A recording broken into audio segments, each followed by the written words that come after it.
2026 March 12 പ്രധാനപ്പെട്ട ആനുകാലിക വിവരങ്ങൾ. 2026 ലോക വൃക്ക ദിനത്തിൻ്റെ theme kidney health for all, caring for people, protecting the planet. Kidney health for all, caring for people, protecting the planet എന്നതാണ് 2026 ലോക വൃക്ക ദിനത്തിൻ്റെ പ്രമേയം. ലോക വൃക്ക ദിനമായി ആചരിക്കുന്നത് മാർച്ച് 12 2023-2024 സാമ്പത്തിക നില പരിഗണിച്ച് നീതി ആയോഗ് പുറത്തിറക്കിയ സാമ്പത്തിക ഭദ്രതാ സൂചികയിൽ കേരളത്തിൻ്റെ സ്ഥാനം 15. ഒന്നാം സ്ഥാനം നേടിയത് ഒഡീഷ, രണ്ടാം സ്ഥാനം ഗോവയാണ്. അപ്പോൾ 2023-24 സാമ്പത്തിക നില പരിഗണിച്ച് നീതി ആയോഗ് പുറത്തിറക്കിയ സാമ്പത്തിക ഭദ്രതാ സൂചികയിൽ കേരളത്തിൻ്റെ സ്ഥാനം 15 ആണ്. ഒന്നാം സ്ഥാനം നേടിയത് ഒഡീഷയും രണ്ടാം സ്ഥാനം നേടിയത് ഗോവയുമാണ്. 2026 തകഴി സാഹിത്യ പുരസ്കാര ജേതാവ് സേതുവാണ് 2026 തകഴി സാഹിത്യ പുരസ്കാരം നേടിയത്. 2025 തകഴി സാഹിത്യ പുരസ്കാര ജേതാവ് KP സുധീരയാണ്. KP സുധീരയാണ് 2025 തകഴി സാഹിത്യ പുരസ്കാര ജേതാവ്. 2026 സേതുവും 2025 KP സുധീര. വളർത്തുമൃഗങ്ങളുടെയും പക്ഷികളുടെയും വിൽപ്പനയ്ക്കായി മൃഗസംരക്ഷണ വകുപ്പ് ആരംഭിച്ച ഓൺലൈൻ പ്ലാറ്റ്ഫോം ലാപ്ടോപ്പ് എന്നതാണ് വളർത്തുമൃഗങ്ങളുടെയും പക്ഷികളുടെയും വിൽപ്പനയ്ക്കായി മൃഗസംരക്ഷണ വകുപ്പ് ആരംഭിച്ച ഓൺലൈൻ പ്ലാറ്റ്ഫോം. WHO വയോജന സൗഹൃദ ഗ്രൂപ്പിൽ സൗത്ത് ഏഷ്യയിൽ ആദ്യമായി അംഗത്വം ലഭിച്ച നഗരസഭ ഷൊർണൂർ ആണ്. WHO വയോജന സൗഹൃദ ഗ്രൂപ്പിൽ സൗത്ത് ഏഷ്യയിൽ നിന്ന് ആദ്യമായി അംഗത്വം ലഭിച്ച നഗരസഭ. കേരള ഹോമിയോപ്പതി വകുപ്പിൻ്റെ ആസ്ഥാന മന്ദിരം നിലവിൽ വന്നത് ഐരാണിമുട്ടം, തിരുവനന്തപുരം ജില്ലയിലെ ഐരാണിമുട്ടത്താണ് കേരള ഹോമിയോപ്പതി വകുപ്പിൻ്റെ ആസ്ഥാന മന്ദിരം നിലവിൽ വന്നത്.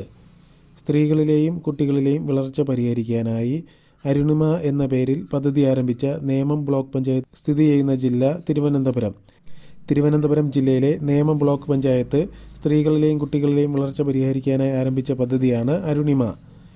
കേരള കായിക ഭവൻ നിലവിൽ വന്നത് തിരുവനന്തപുരം ജില്ലയിലാണ് കേരള കായിക ഭവൻ നിലവിൽ വന്നത്. 2026 മാർച്ചിൽ അന്തരിച്ച പ്രമുഖ ബയോകെമിസ്ട്രി അധ്യാപകനും സാമൂഹിക പ്രവർത്തകനും കേരള സയൻസ് അക്കാദമി ആദ്യ ജനറൽ സെക്രട്ടറിയുമായിരുന്ന വ്യക്തി ഡോക്ടർ KT അഗസ്തി കുന്നേത്തേടം.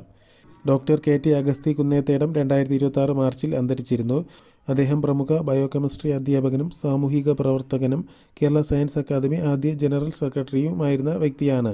ചിറയൻകീഴ് കോരാണി റോഡിന് അടുത്തിടെ ആരുടെ പേരാണ് നൽകിയത്? പ്രേം നസീർ. അടുത്തിടെ ചിറയൻകീഴ് കോരാണി റോഡിന് പ്രേം നസീറിൻ്റെ പേരാണ് നൽകിയത്. പ്രേം നസീർ സ്മാരക സാംസ്കാരിക സമുച്ചയം നിലവിൽ വരുന്നത് തിരുവനന്തപുരം ജില്ലയിലെ ചിറയൻകീഴിലാണ് പ്രേം നസീർ സ്മാരക സാംസ്കാരിക സമുച്ചയം നിലവിൽ വരുന്നത്. സംരക്ഷിത വനമേഖലയും ബഫർ സോണും ഉൾക്കൊള്ളിച്ച് സൈലന്റ് വാലി ദേശീയോദ്യാനത്തിൽ ആദ്യമായി നടത്തിയ സമഗ്ര പക്ഷി നിരീക്ഷണ സർവേയിൽ എത്ര ഇനം പക്ഷികളെയാണ് തിരിച്ചറിഞ്ഞത്? 192 ഇനം പക്ഷികളെ. അപ്പോൾ 192 ഇനം പക്ഷികളെയാണ് അടുത്തിടെ സൈലന്റ് വാലി ദേശീയോദ്യാനത്തിൽ നടത്തിയ സർവേയിൽ തിരിച്ചറിഞ്ഞത്. സാമ്പത്തിക തട്ടിപ്പുകൾ തടയുന്നതിനും സമൂഹ മാധ്യമങ്ങളിലൂടെ തെറ്റായ നിക്ഷേപ ഉപദേശങ്ങൾ നൽകുന്നവരെ കണ്ടെത്തുന്നതിനുമായി സെബി പുറത്തിറക്കിയ AI ടൂൾ സുദർശൻ. അപ്പോൾ സുദർശനാണ് സാമ്പത്തിക തട്ടിപ്പുകൾ തടയുന്നതിനും സമൂഹ മാധ്യമങ്ങളിലൂടെ തെറ്റായ നിക്ഷേപ ഉപദേശങ്ങൾ നൽകുന്നവരെ കണ്ടെത്തുന്നതിനുമായി സെബി പുറത്തിറക്കിയ AI ടൂൾ. അതായത് 2026 ഇന്ത്യൻ ബൈസൺ ഫെസ്റ്റിവലിൻ്റെ വേദി ഡബ്രീഗഡ് വന്യജീവി സങ്കേതം ഒഡീഷ. ഡബ്രീഗഡ് വന്യജീവി സങ്കേതമാണ് രണ്ടാമത് ഇന്ത്യൻ ബൈസൺ ഫെസ്റ്റിവലിന് വേദിയാകുന്നത്. ഇന്ത്യയിലുടനീളമുള്ള ജില്ലകളിലെ പോഷകാഹാരം മെച്ചപ്പെടുത്തുന്നതിനായി യൂണിസെഫ് ഇന്ത്യയുമായി കരാറിൽ ഒപ്പുവെച്ച സ്ഥാപനം നീതി ആയോഗാണ് ഇന്ത്യയിലുടനീളമുള്ള ജില്ലകളിലെ പോഷകാഹാരം മെച്ചപ്പെടുത്തുന്നതിനായി യൂണിസെഫ് ഇന്ത്യയുമായി കരാറിൽ ഒപ്പുവെച്ചത്. ജോലിസ്ഥലത്ത് സ്ത്രീകളെ ശാക്തീകരിക്കുന്നതിനായി ഇന്ത്യൻ റെയിൽവേ ആരംഭിച്ച ആപ്പ് ഷൈൻ എന്ന ആപ്പാണ് ജോലിസ്ഥലത്ത് സ്ത്രീകളെ ശാക്തീകരിക്കുന്നതിനായി ഇന്ത്യൻ റെയിൽവേ ആരംഭിച്ചത്.